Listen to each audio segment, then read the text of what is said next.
go back then. Paragraphs 3 to 13 really set out the background to the Commission's engagement with you and what happened in leading up to your furnishing of the statement that we received on Saturday.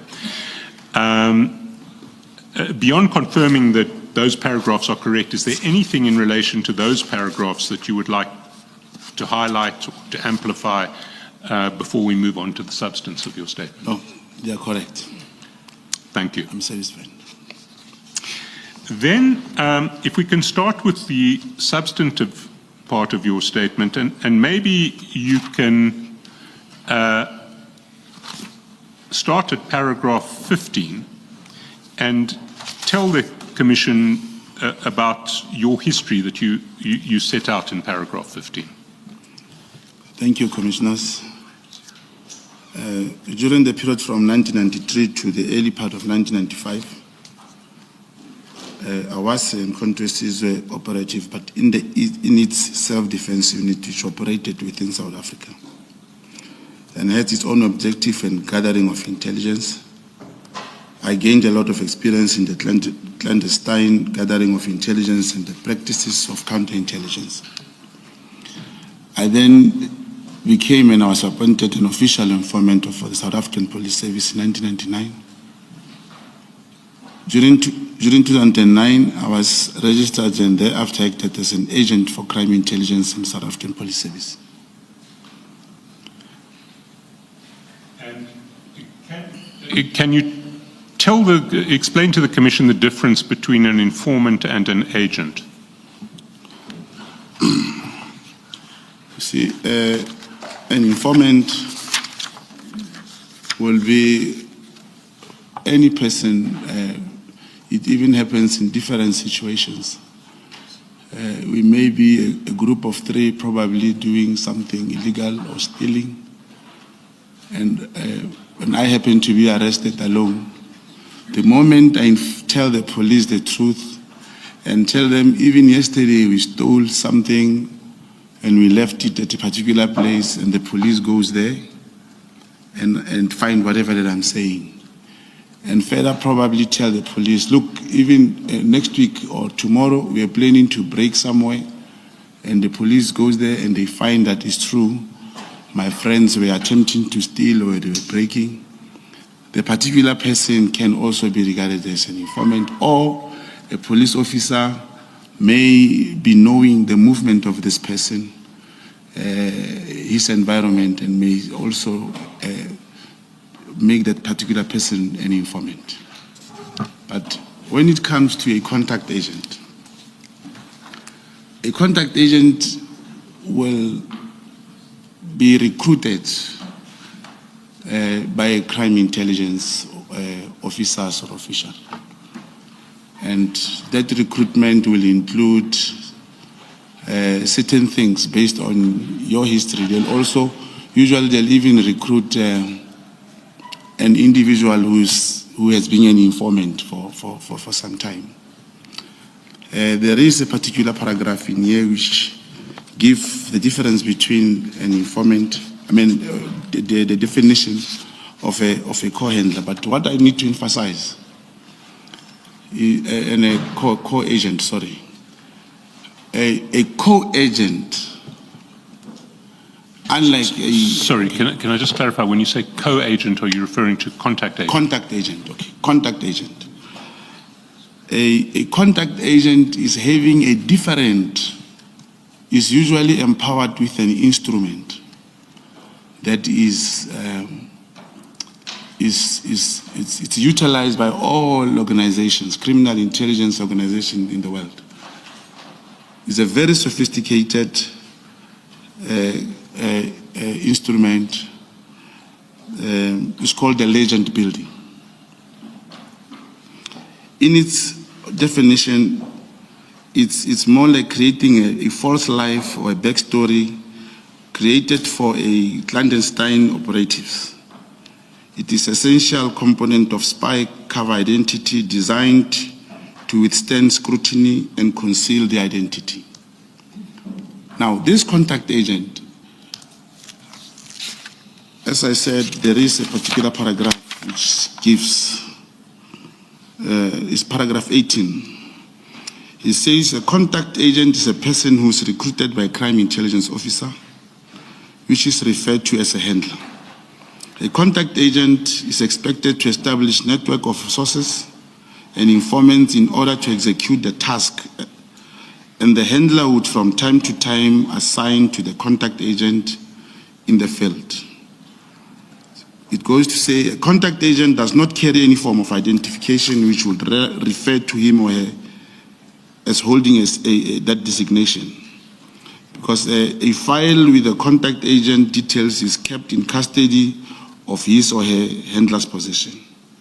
Now, all payments for services rendered by a contact agent and disbursement incurred in the execution of his or her duties as a contact agent are paid in cash by the handler after having completed the necessary paperwork.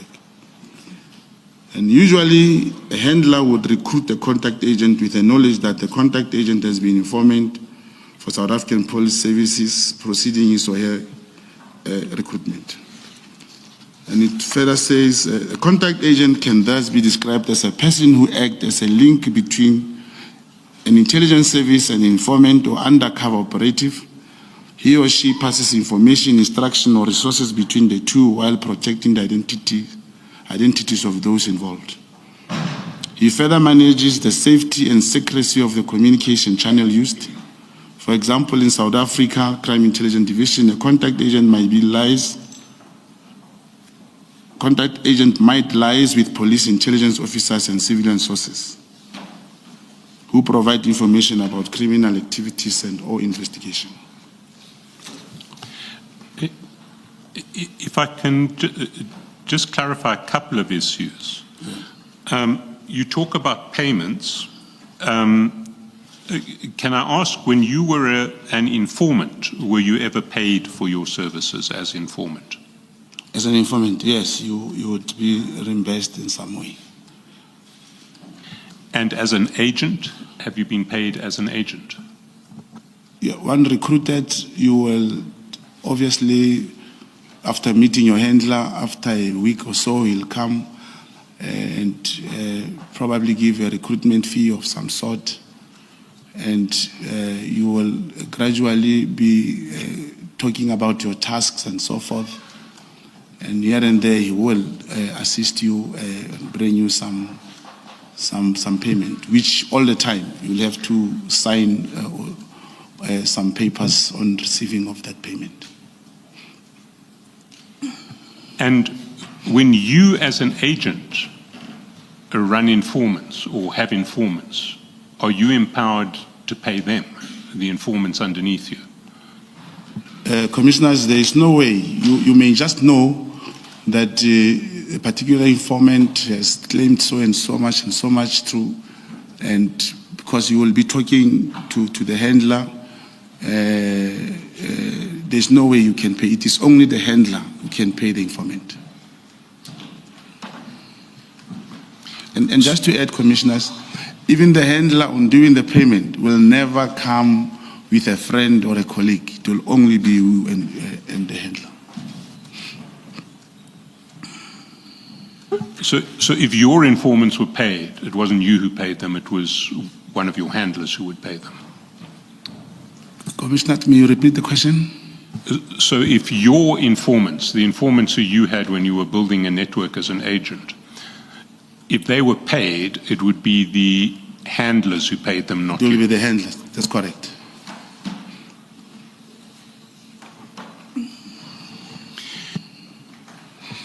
You've talked generally, you mentioned building a legend. Can you just explain to the Commission what you meant by that regard, in that regard? The legend building. This instrument, when I said you will create a false life, in one of the statements, you see I said one of my communications with General Mkhwanazi, for example, I sent him a message that how is your relationship between yourself and Lieutenant General Khumalo?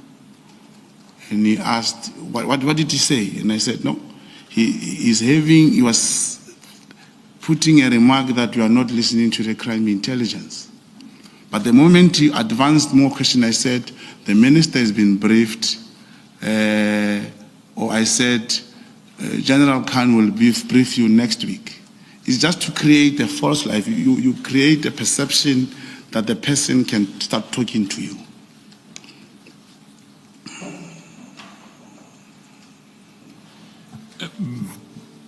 But in your case, the legend that you created didn't involve any different identity from your actual identity as Brown Mogotsi. You didn't. Yes, I remained Brown Mogotsi. Can you then take the commission to paragraph 16 of your statement and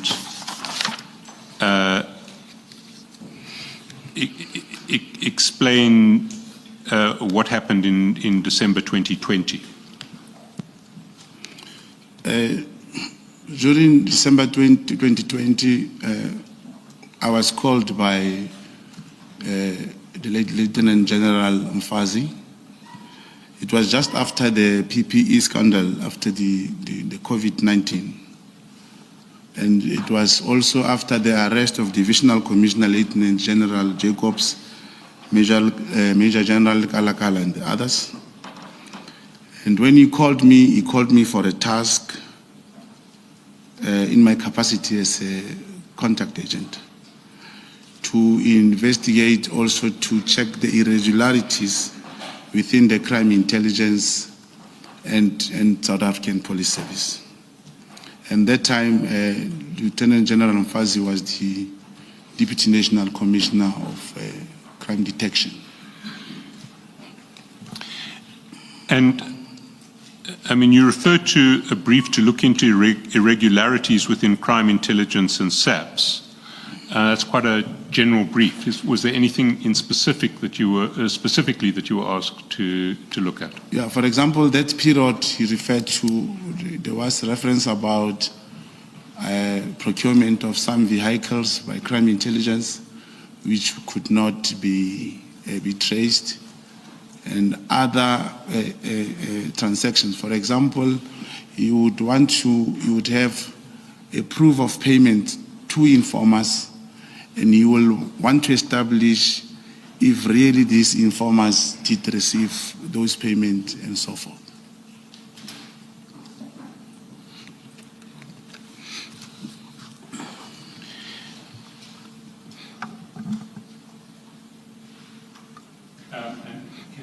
Can you continue then to paragraph 17?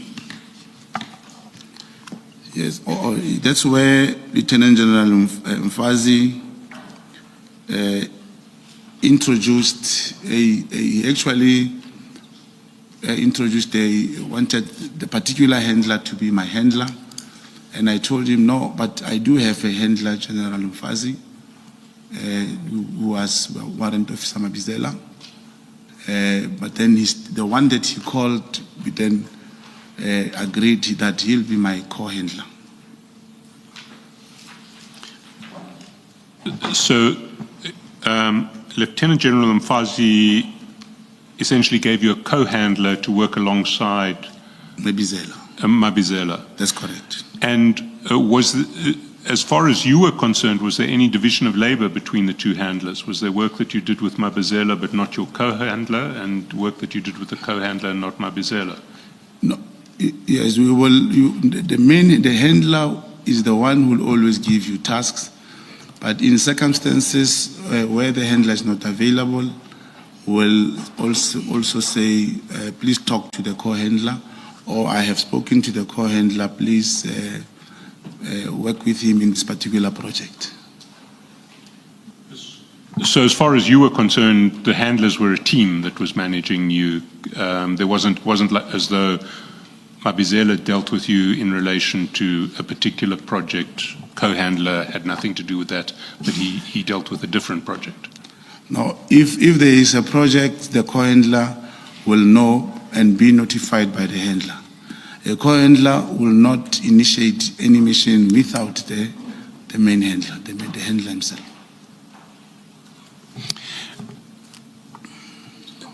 Now, in paragraph 19, you indicate that you need to protect the identity of the co-handler. And you say he undertook to be interviewed by me, and that interview, in fact, took place yesterday. I don't want you to name the co-handler in open commission, but can I ask you just to write on a piece of paper which you will show to the commissioners the name of the co-handler, so that if at a later stage the co-handler is called to testify, we know that we're talking to the same person. Commissioners, may I approach my counsel, please?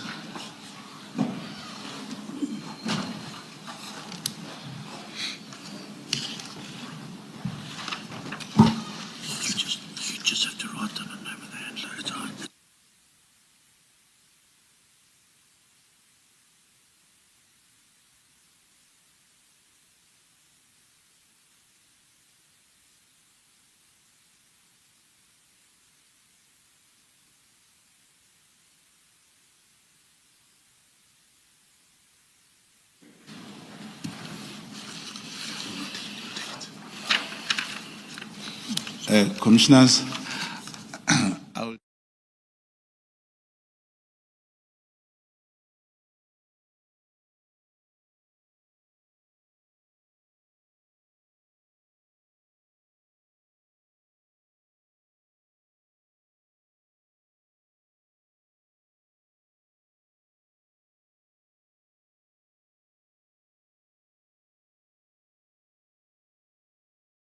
Can I also see the piece of paper?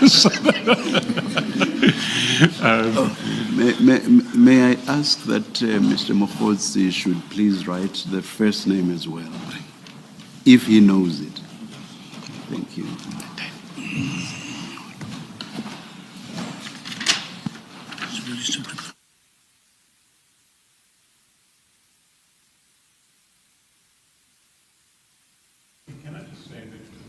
When you're not testifying, and particularly when you're talking to your attorney, switch off your microphones because it gets recorded.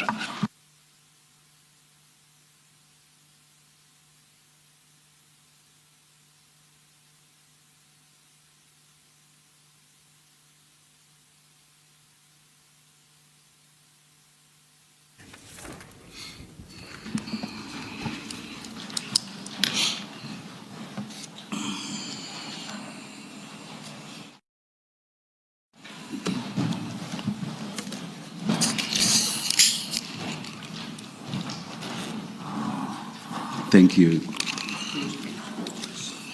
Oh, okay.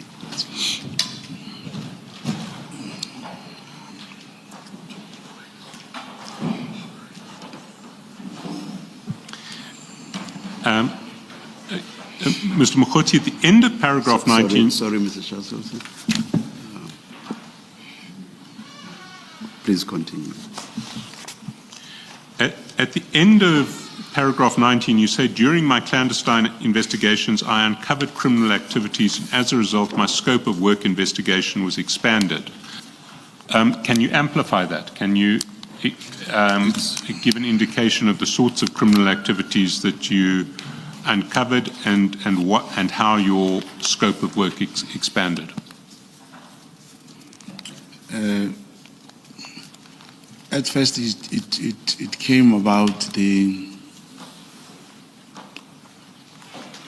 most of the missions which were done like informants working with the police, how the claims of informants will be inflated on the original submission as opposed to what the informant will receive. But most importantly was the coordination in the crime intelligence in terms of, I may just give you one example. There was a time when an instruction was given out that all informants would receive a flat rate amount, whereas when claims are done, you see a different. You'll just get a different thing. And remember, commissioners, What do you mean by seeing a different thing? Different amount, like it was now known, and that's what created a big problem for the crime intelligence, when all informers were given a flat rate of 3,000 rand, irrespective of the work they have done. And I believe as we continue, one will give you tangible explanation, evidence that shows how the crime intelligence actually got affected to where we are today. Yes. Just to be sure I understand you, Mr. Mogotsi, are you saying the informants would be paid a flat rate, but when the claim was made in respect of that informant, a higher amount would be claimed yes. But now, from the so-called slush fund? Yes, that's correct. And not only that. All right. You know, commissioners, what is contained in the statement is mostly questions which were directed to me to respond to. I believe this commission, through the contribution, how we want to assist this commission, there will be a drastic change, especially in the crime intelligence.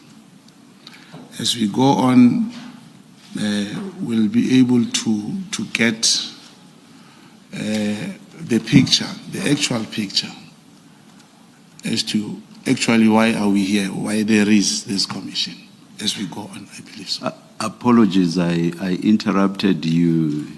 You were still at the point where you were talking about the flat rate being paid, but a higher claim being made. Yes, that's where an informant will tell you, I've received this much, and your source inside will tell you a different amount. And then as 2 or 3 of those things happened, that's when the scope gets expanded. Yes. And how did the scope expand?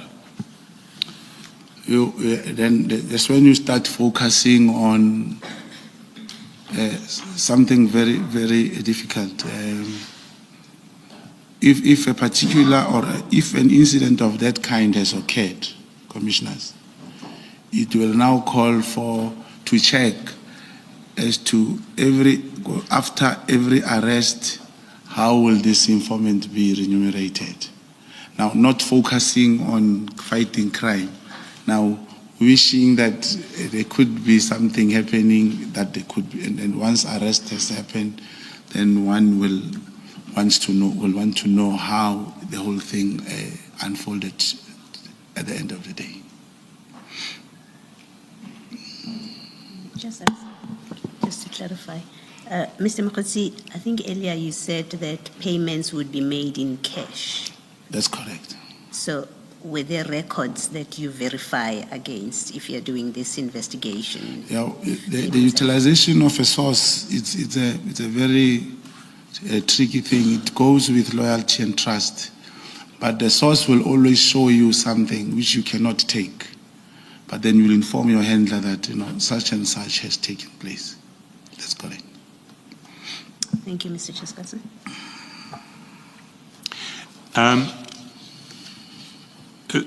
Then in paragraph 20, you talk about Lieutenant General passing away in July 2021. Can you explain to the Commission what happened at that point? Lieutenant Mkhwanazi passed away in 2021. Sorry, excuse me. And then immediately my handler has instructed me to lay low. And by the way, there is an investigation on the passing of Lieutenant General Mkhwanazi, the suspicion of being poisoned. There is that investigation by IDEC. However, my handler instructed me to lay low, which I did, but I kept communication between the handler and the co-handler. Can I just clarify?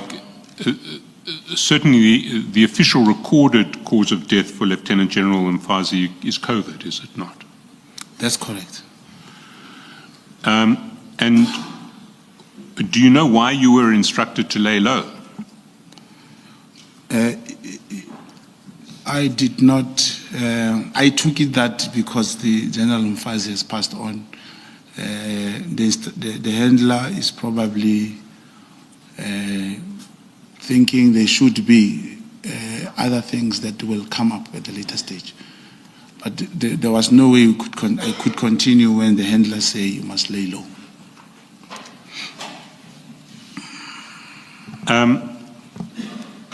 Paragraph 21, you talk about the period December 23 to January 2024. Had you been laying low from July 2021 through to December 2023? Yes, but I said I kept contact with my handlers. Can you then take the commission through to paragraph 21? Yes, that was the time in 2023 up to 2024 that when South African government initiated an action against the government of Israel in the International Court of Justice. Now that's when we got information that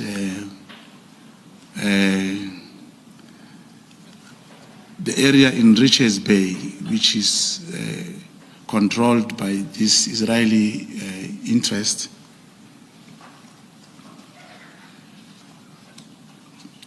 there was a worry from those interests that South Africa may hold that particular business, the trade. What area in Richards Bay, Mr. Mogotsi? There is a mine in Richards Bay. But then the information as it came was that there was a suspicion then, a real suspicion, that Lieutenant General Mkhwanazi was recruited by the Central Intelligence Agency, the American one. And he actively worked for them. In your statement, I will read exactly what you say when you introduce this subject of recruitment. You say, I obtained information from one of my sources that King Mrs. Zulu and Lieutenant General Mkhwanazi were recruited by and actively worked for and with the American Central Intelligence Agency, in brackets CIA. Relayed to us by you, this information is hearsay, and relayed to you by your source, it is hearsay. So it is hearsay upon hearsay or double hearsay. Do you agree? I do not agree, commissioners. In this world, the intelligence world, when there is a suspicion, you may presume, you can say yes, it's a hearsay, how a general person will think. But a contact agent, an underground operative, will have to investigate, even if we can.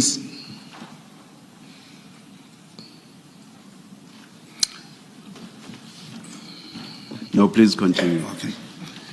The hearsay part, it becomes something of a general knowledge. One must investigate because it's a suspicion. Now, if a source says to you, King Mrs. Zulu and Lieutenant General Mkhwanazi were recruited by the CIA, you start paying attention to everything they do. May I, please, it's a simple question. Okay.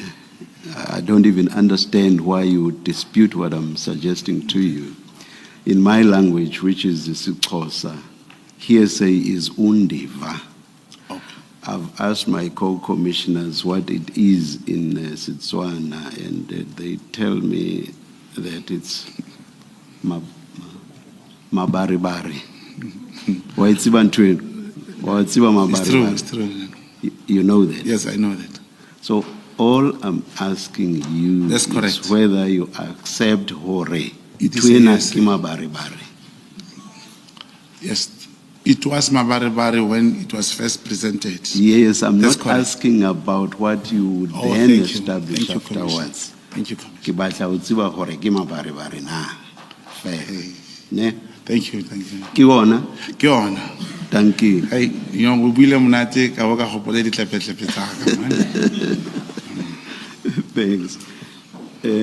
I don't want you to misunderstand me. That's correct. Hearsay evidence is admissible in this commission. The only issue would be its probative value. That is what weight we attach to it. So it's still admissible. Yeah. Thank you. But my next question then is, what detail, if any, did your source give you on how the source knew that General Mkhwanazi and King Mrs. Zulu had been recruited by the CIA? The Commissioner, may Commissioner rephrase the question? I don't. What detail Oh, did your source give you on how they, that is your source, knew that General Mkhwanazi and King Mrs. Zulu had been recruited by the CIA? Did your source just say, do you know, General Mkhwanazi and King Mrs. Zulu were recruited by the CIA without more? yeah, it is without more. You just say you know King Mrs. Zulu he's been staying somewhere in the US. You check and then you see how General Mkhwanazi speaks. He always tells you he was trained by the American and what. That's where everything started, commissioners. And indeed, even in front of the here and in our talk, he spoke about being trained by the American. I'll tell you that I actually hold a degree from the United States of America. Does that make me a CIA operative?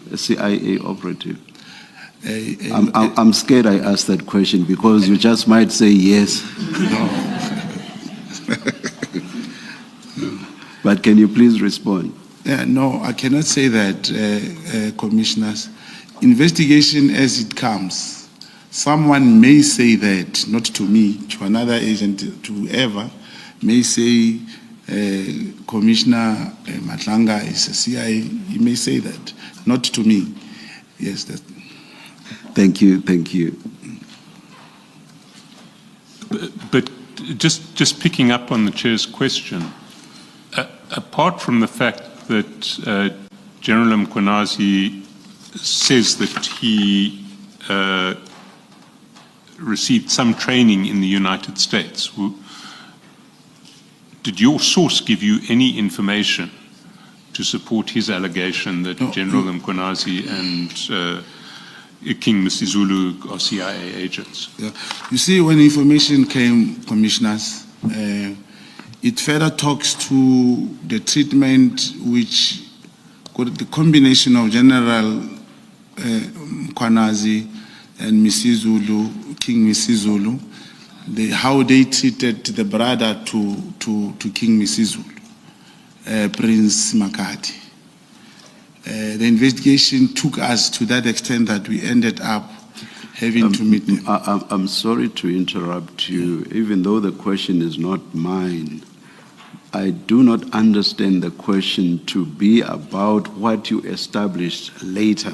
Oh, okay. It's about the stage at which you get the information. No, there was nothing on top of that. Thank you. Understand. I think maybe then go to paragraph 22, where I think you were heading anyway. Yeah. Or this is where the source further indicated that in execution of his mandate from CIA, Lieutenant General Mkhwanazi on numerous occasions sent members of the political killing task team to intimidate, harass, attempt to murder members of the royal house associated to Prince Makati. Now, a number of cases were opened with subs in KwaZulu-Natal related to this conduct. And these cases were, however, not investigated or acted upon by subs due to intervention of Lieutenant General Mkhwanazi, being the Provincial Commissioner of KwaZulu-Natal. So, can you explain what evidence, if any, you received to substantiate the statement that this was in execution of a mandate from the CIA? It is because we ended up, like I'm mentioning, Prince Makade commissioners. Part of my network, we ended up having to meet with them. Actually, they even came to Gauteng. We hosted them in Midrand, helped them to open a case as they were alluding. But that time, Prince Makade sent the aide and Prince Zulu, who came to Midrand. And after opening the case, due to jurisdictional purpose, the matter was then transferred back to Nangoma police station. We also have the case number mentioned here, Commissioners.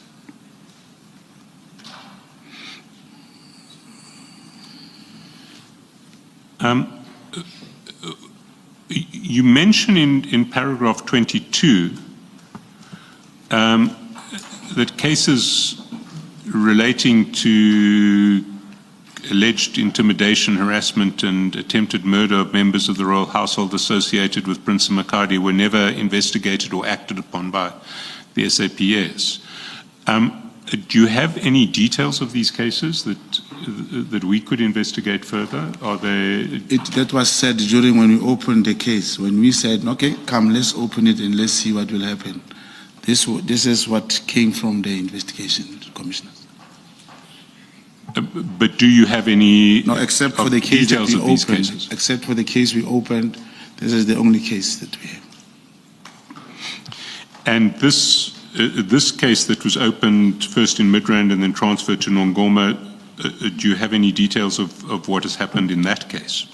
The case could not be furthered, could not even be investigated further. You say it could not be investigated, or when you ask the complainant, they'll say there's nothing happening on the matter.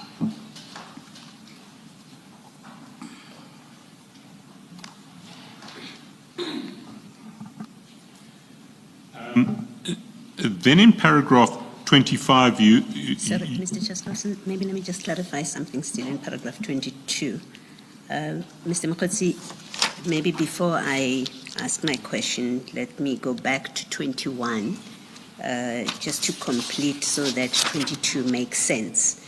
In 21, right at the end, after you say that General Mkhwanazi was trained in the United States, you say, and I read, they being King Misizulu and General Mkhwanazi, you say they were activated in that capacity to protect Western interests.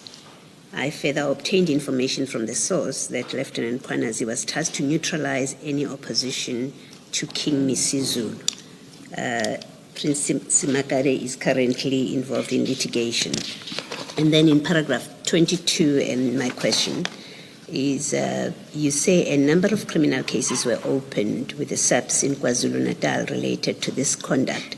And this is after the sentence where you say members of the political killings task team were sent to intimidate. These cases that you refer to, were they cases against members of the PKTT? That's correct. And thank you, Commissioner. In fact, when SC was crossing to paragraph 25, I was going to ask Commission that I should emphasize that the reason the case was opened in Gauteng was simply because it's not written elsewhere, but it's a practice that has been developed, that if cases were opened against political killing task team members, not only in KZN, all over, and they would not be investigated. That's the thing I wanted to say. Yes, my question is more specific. It is, you say there were a number of cases opened, and my question is, are those number of cases against members of the PKTT, accusing them of intimidation, harassment, and attempted murder? You're saying there are such cases that were opened? Yes, that's what I said. There were such cases according to the investigation. But the one that we opened in Midrand, it was against Lieutenant General Mkhwanazi, the case that was opened by Prince Ms. Makati. And the ones opened against PKTT members, there are names to them. There are individuals, members who are named in those cases. Yeah, that perhaps the commission, one will have to find out and try to get more information. But as I'm saying, on the arrival, as we spoke, they did say, you know, we tried to open these cases so many times against PKTT, against General Mkhwanazi. Nothing has ever happened. Yes. So that's what you were told? Yes. Is that what you're saying? Yes. I But see. the one that was registered, it was against Lieutenant General Mkhwanazi. Thank you. Thank you, Mr. Shaspa. Thank you, Commissioner. And this case was it was registered at a regular SAPS station, not with an iPad? A police station. Can you then proceed to paragraph 25, where you talk about the Western interests that were allegedly being protected here? Yes, that's the part I say there is a mine, a coal mine sources, and the export routes thereof in South Africa. So it further says there was an apprehension that South African government may hold the output of coal via the Richards Bay port terminal. And the off-take portion of this coal route was owned by Israeli interest. It is for this reason that Richards Bay area became priority region and focus point for Lieutenant General Mkhwanazi. Can I ask you just to expand on this, because there are a couple of issues I need clarity on. The first is where the concern arose about the halting of output of coal from Richards Bay. You see, like I said, when the information came, commissioners, there was a feeling of the Israelis that because South Africa took Israel to International Criminal Court, that feeling amongst them was that even that trade route could be halted. And that's why they had now to activate their sources being the King and Lieutenant General Mkhwanazi. And I can also confirm that during that time, Prince Smakate was in a business engagement, with the Chinese, because I believe there was kind of agreement which was planned to be entered into, but it was opposed and it never materialized. And you speak about the off-take portion of the coal route being owned by Israeli interests. So are you talking about, well, what share of the output that goes through Richards Bay are you talking about? Yeah, well, the information one could not verify. Remember, the business interest was something which we never dwelt much into. The issue here was that the prince had a problem, and he knew that there is a coal going out from there, and it falls under his jurisdiction. They were part of it. I never got much information related to the shareholdings and so forth. And did you investigate whether coal output from Richards Bay was increasing or decreasing over the period 2023 through 2024 and on to 2025? We never got to that stage to investigate that part. Of what relevance, if any, is your evidence about the intended transaction between Prince Magade and China? Is that of any relevance to your testimony today?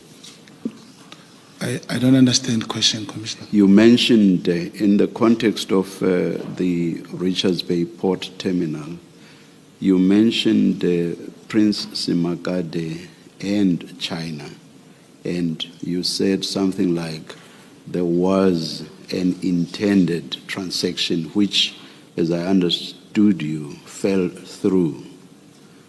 So my question is that testimony of any relevance? I'm not suggesting that it is not, but is it of any relevance to... Yes, I would say, Commissioner, if the Chinese were brought into the picture, it directly impacted on the interest of the Israelis. I think that's the relevance. Thank you. And Mr. Mogotsi, do you know who owns the Richards Bay coal terminal? No, I'm not aware. I don't know. No, Commissioner. Can I then, moving away from Richards Bay, ask you to turn to paragraph 26?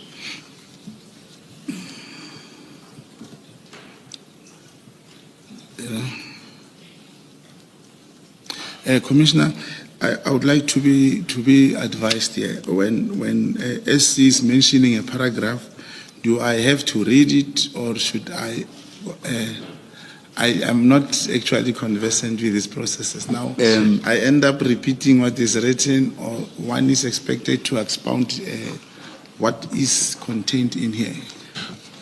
If I can say, if you want to amplify anything there, please do. But when I ask you to go to paragraph 26, bear in mind we can see the statement, but the people watching and listening can't. So it's to read it, and if you want to amplify, to amplify. Thank you. Okay, during the period March-April 2024, one of my sources in South African Police Service informed me about the health tender that was awarded to Vusmo Siket Matlala through a company owned by Matlala, namely Medicare 24. This company also had links to the then Minister Bekicele. The information discussed with my handler, Lungelo, who indicated that I should wait to action this until the elections. He had a view that changes will be made in this regard on a political level. What links did this company have with Minister Cele? And what links did Medicare 24 have with Minister Cele? Yeah. And what do you base that statement on? When the information comes, says this company is being awarded a 360 million tender. And the source says, I can tell you, Minister Bekicele is having interest in this particular tender. Now, the question is, what interest? Now, earlier, Commissioner was saying, my question is based on at the moment when you receive information. Now, I do not know if I should continue to explain what then happened, or I should stick to when I receive the information, Commissioner. All I want is, do you have a basis for saying that there was this link? That's all. Yes, there are bases. There are bases, Commissioner. Do you care sharing those bases with us? Correctly so, Commissioner. The tender was awarded during the tenure of Minister Bekicele. And I'm going to take this opportunity, Commissioner, to just to reference what former Minister Bekele said in Parliament about this Vusi Musi Ket Matlala. Apart from in the statement, I did mention how much Vusi Ket Matlala told me about his financial transactions with Mr. Minister Bekele. Now, there is something, I believe the Commission will have access to that. The Commission should perhaps direct attention to the crime intelligence in their archives. There is something called Boko Haram. It was a presentation, intelligence presentation, which was presented to the former Minister Bekele. I'm going to give a bit description about that presentation. Commissioners, it was 6 pages. The Boko Haram, it talks to a man who was known as John Wick. This John Wick appears on the presentation of the intelligence presentation which was presented to Minister Bekele. It has a picture of John Wick, his ID number, it has his previous convictions, pending cases and everything, all the matters that were withdrawn against him. It was in 2018 October, Commissioner. Commissioner, John Wick is Vusi Ket Matlala. Even the picture is showing that. Now, former Minister Bekele says now, he only met him in December 2024. Now, one will ask again, he even said he didn't know him, he invited him to his house, and it was a freebie, he had to take it. And I should also share, it's within those messages between me and Ket Matlala. The story that Minister Bekele was in Ket's house, it is true. We actually had to arrest Minister Cele at that time. He was affected by this POCA Act, the Proceeds of Crime Act. There was an arrangement. I believe when you get to those messages, one will be able to allude to the Commission exactly what happened. It was during the ANC Lekgotla, when General Cele was in that house.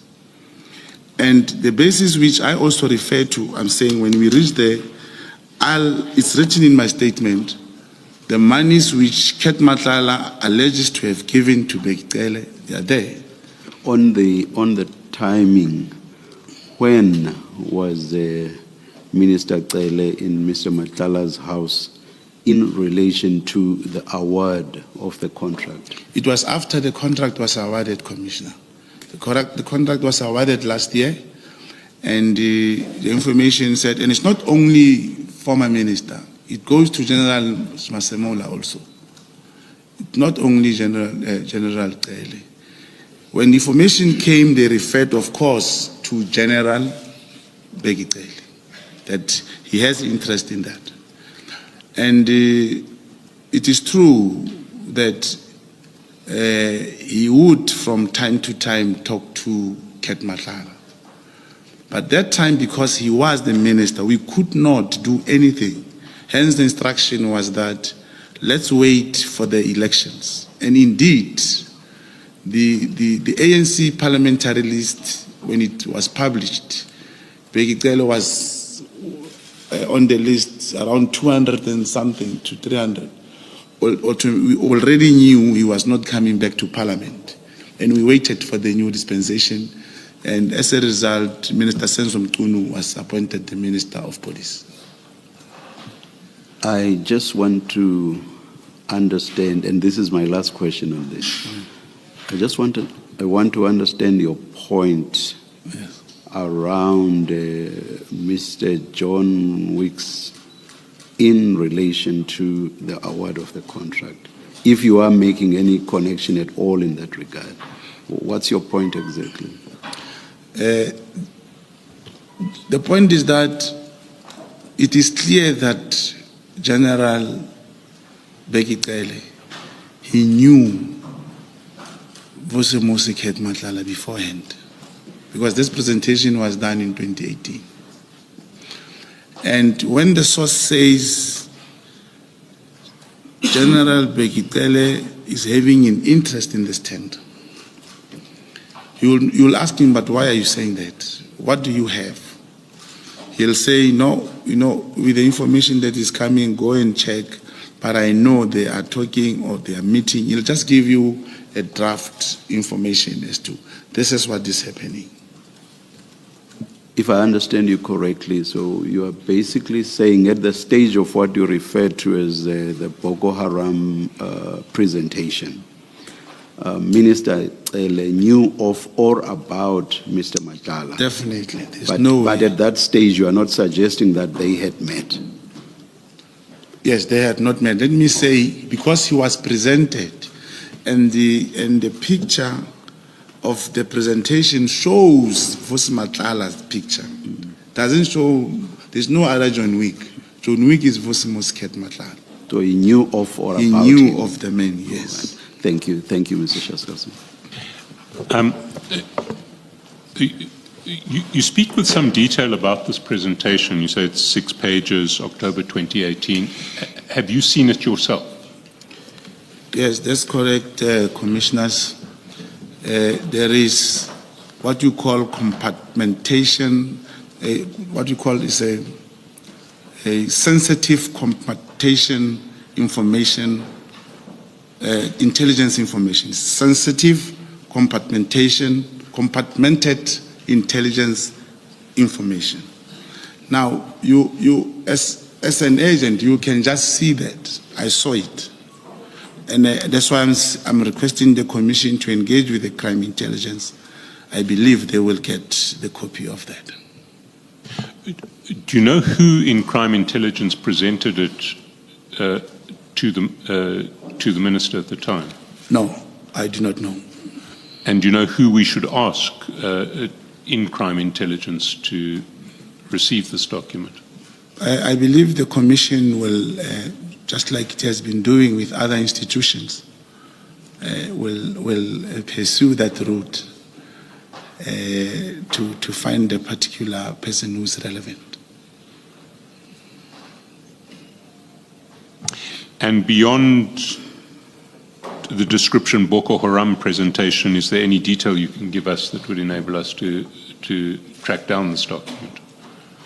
To get the Boko Haram. Can you, Commissioner? I mean, I need to know what we should be looking for. So I need to describe. Oh, it. you say you're looking for Boko Haram presentation. Crime intelligence Boko Haram presentation. It's blue in color.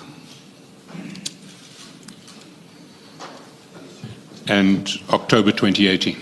That's correct. Mr. Mogotsi, you, in that paragraph 26, right at the end, in page 7, you say the information was discussed. This is the information about Minister Bekitele's interest in the company. You say this information was discussed with my handler, who indicated that I should wait to action this until after the election. What action were you supposed to take? No, he indicated that I should wait to action. Yes, what is to action here? What were you supposed to do? Yeah, meaning to inquire or to speak to anyone within or outside, because that's correct. Okay, so it wasn't, I thought earlier you said something about arresting Minister Cele. No, I was That's referring not to what you're talking about. Okay, Commissioner, I was referring to the messages which I speak to Kat about certain things that will show that I knew the time when Minister Bekitele was in Kat's house. Okay. Yes. And then the second part, which is the last sentence in that paragraph 26, you say your handler held the view that changes would be made in this regard on a political level.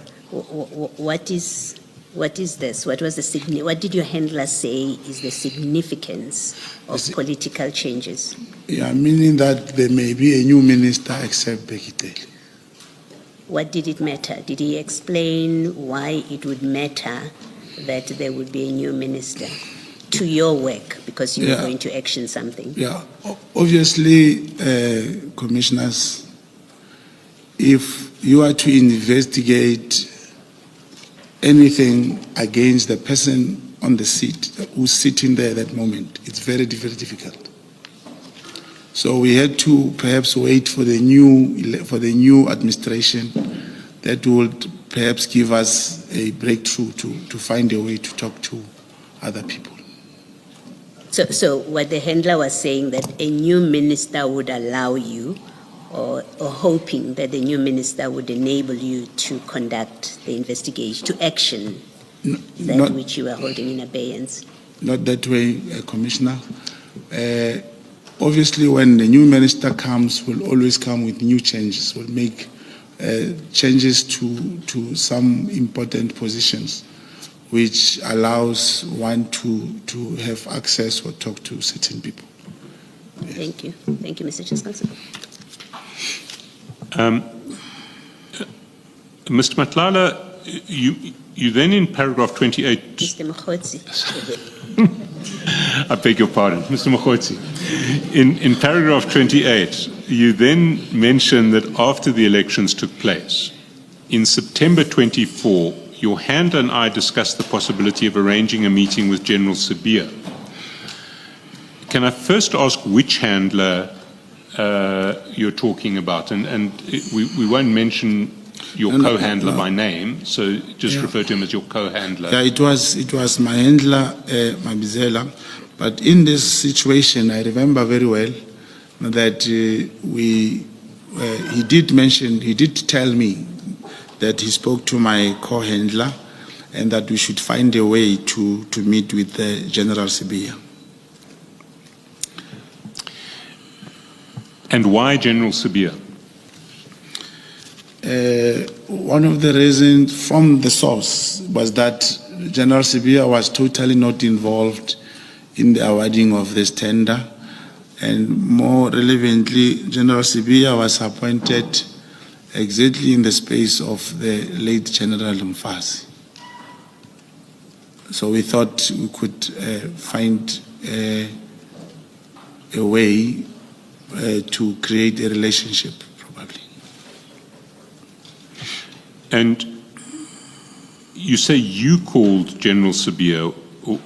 Why would you call him, not your handler? It is in the nature of this work. You get that a handler will not call a senior police officer and say, we have this particular thinking or whatever. If he gives me the number, he gave me the number, and then it is me who had to approach Lieutenant General Sibiya. In case he does not agree or does not,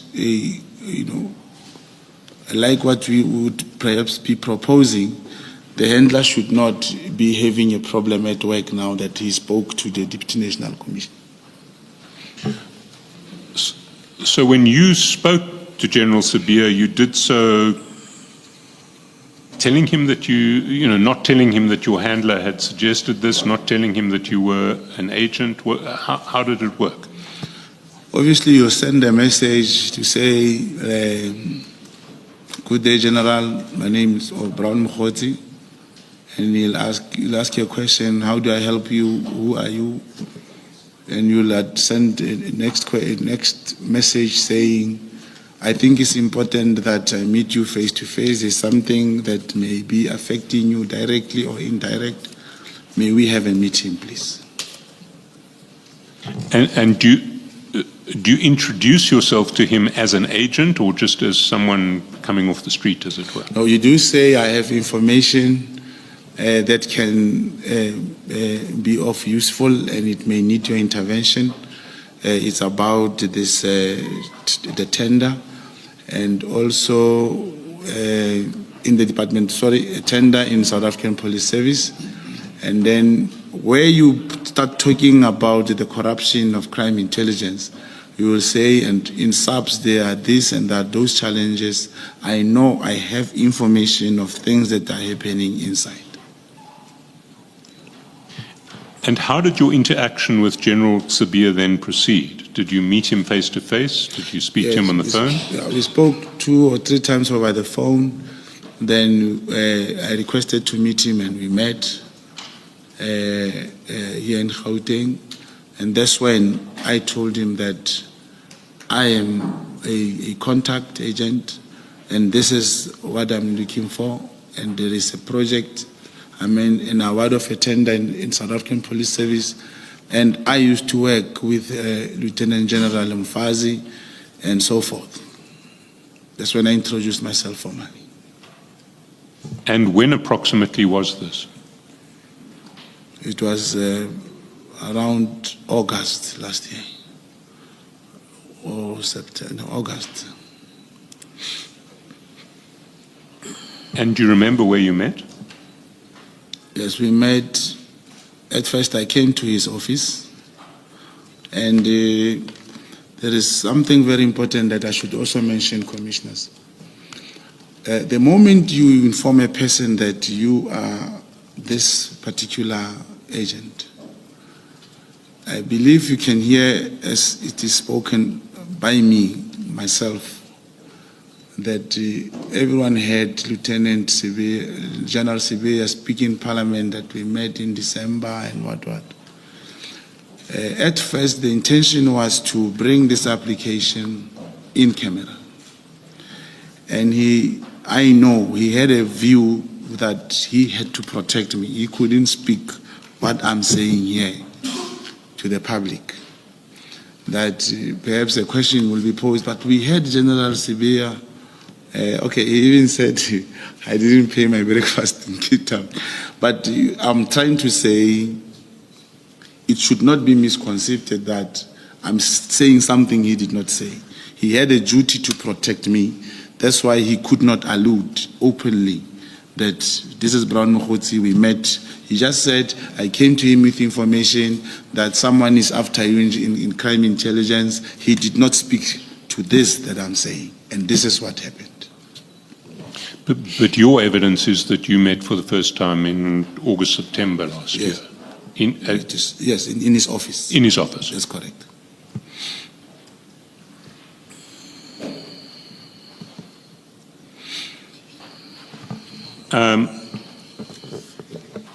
And you say you briefed him on the two matters,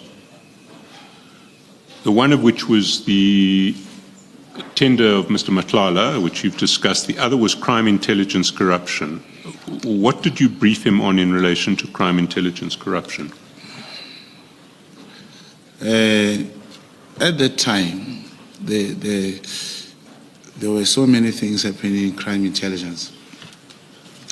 I'm going to be specific in relation to crime intelligence commissioners. There is one Major General Lushaba. He is the Chief Financial Officer of the crime intelligence. It's one of those incidents. He happened to, at his own time in Pretoria, met one, I don't know whether the girl was beautiful, but he met the girl. He took the girl to his house, and in the morning, the state laptop and the cell phones were gone.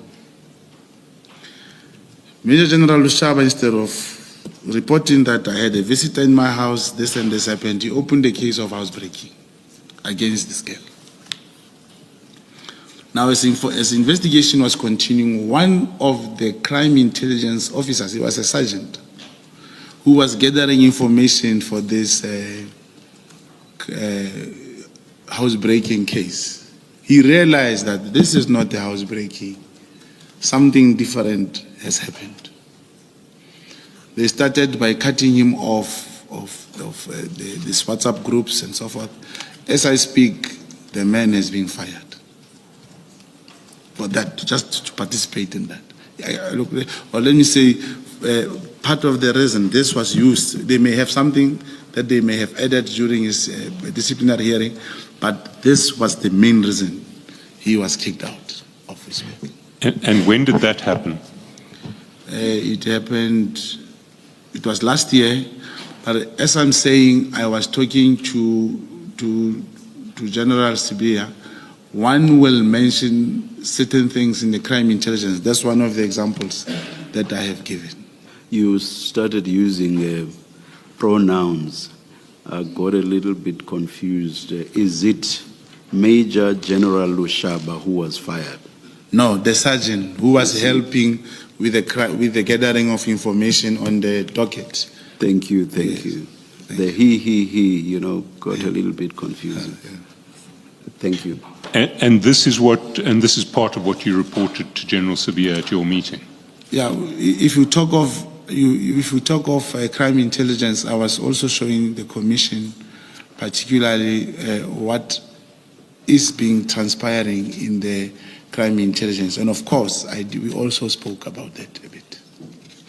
Can I, sorry, just on that, the question from Mr. Chaskalson is, in this meeting in August of 24, when you meet with General Sibiya, what did you brief him about crime intelligence corruption? Now you've explained about the loss of the crime intelligence corruption. You've explained about the laptop being lost, somebody having lost their employment because they were looking at this.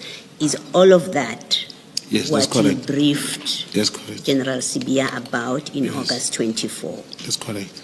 Okay. What about the fraudulent claims? Or what about the claims you referred to earlier? Was that part of the briefing or not?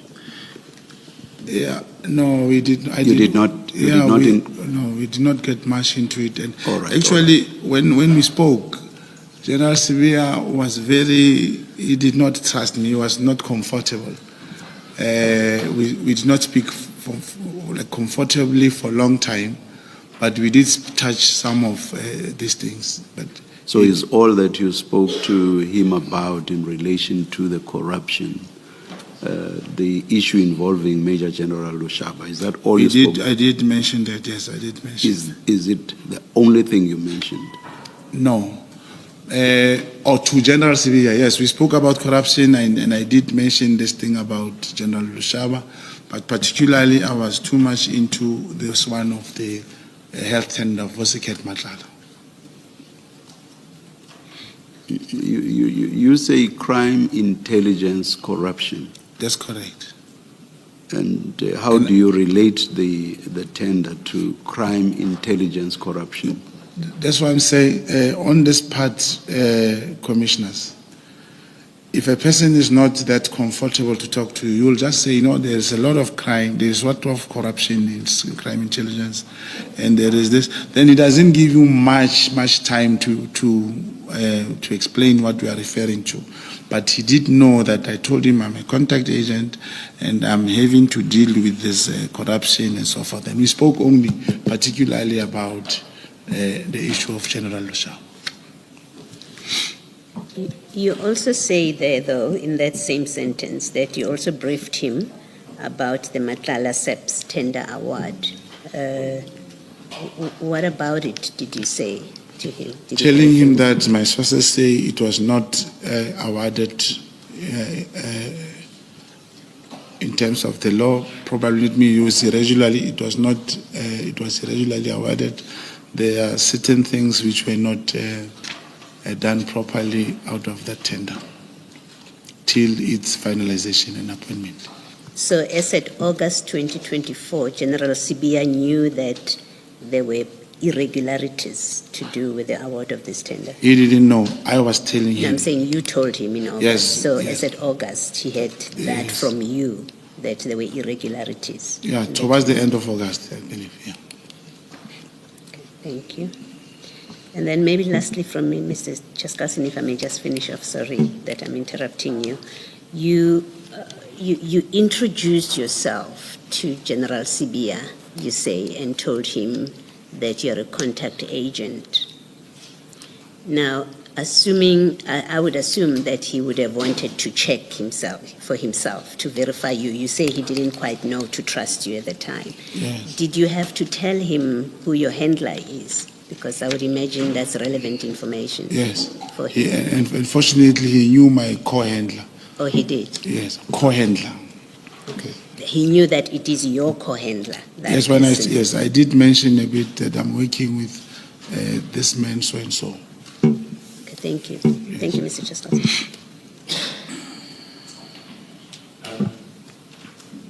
And you then in paragraph 29 and 30 talk about how you gained the trust of General Sabia by letting him know your role in an arrest in the Northwest Province in an operation. Can you just tell us a little about that operation and what your role was? Yes, at first we got information about they referred to them as Nkabis, who were, in fact, a week before there was some shooting taking place in the area. And through the information, they had to come in 3 or 4 days from that previous shooting. And there were TOMS, this Tactical Operation Management System of the Hawks, who also came to Rustenburg. And then on the arrival, commissioners, they found security officers wearing black uniform, and they inquired about the permits and licenses for the firearms and rifles they were holding. And indeed, they were presented with such, and an hour later, they left and took a cover. Now, immediately within an hour, the anticipated gang of Nkabis arrived at that place. And the police came. It is on exhibit. The pictures and the rifles will be seen there. They are attached. There were 32 firearms, pistols and rifles from 17 suspects. Now, what happened on that day? It was this man who was heading the operation that I was working with, the Lieutenant Colonel. His statement is here and everything. He received a call from that time Major General Mboto. He was a Major General. He called him and said, "Why are you arresting police officers? I mean, security officers?" Because that time those people were already detained. All the firearms were put into the SAP 13 and so forth. Then he asked him, "Why are you arresting security officers?" Now the officer alluded to him, "No, we came at first, as I tell the commission, we checked the security. These people are not security officers." And Major General Mboto, he was a Major General at the time, he insisted these people are security officers. But then the man who was the duty officer at the police station, because in Sun City there are no holding cells, the suspect were already taken to Rustenburg for detention. That's when General Lebeya also spoke to one of the members of SAPS at the police station, at the CSC, who brought the phone to the man who was on duty at the time, Lieutenant Colonel Maluleka. Now, General Lebeya also said, "You have detained security officers." But through their engagement, they finally agreed that, no, these people are not officers, and he narrated the whole story as to what happened and so forth, and it was agreed that they should be detained. Now, Sunday, Monday, when we were hoping that those people will appear in court, or Tuesday, they never came. And then this man inquired at the police station. It was confirmed that Major General Mboto gave a directive that those people should be released. On the question of firearms and rifles, which were also recovered from the suspect, irrespective of whether they are security officers or not, because of the incident that happened 4 or 5 days before that day, they wanted to subject these firearms for ballistic testing. They were all given back to the suspect and they were all released. I just want to get an idea of who this Major General Mboto is. Do you know the unit, division? Yes, he was the head of the Hawks that time. Right now he's Lieutenant General in Divisional Commission. Thank you. But they were released as per his directive without subjecting those firearms and rifles to ballistic. Can I just clarify, you mentioned a lieutenant colonel who essentially you worked with on this operation, Yes. and who effected the arrest. I didn't get the name. It's Lieutenant Colonel Malulek. His statement is contained in these annexures.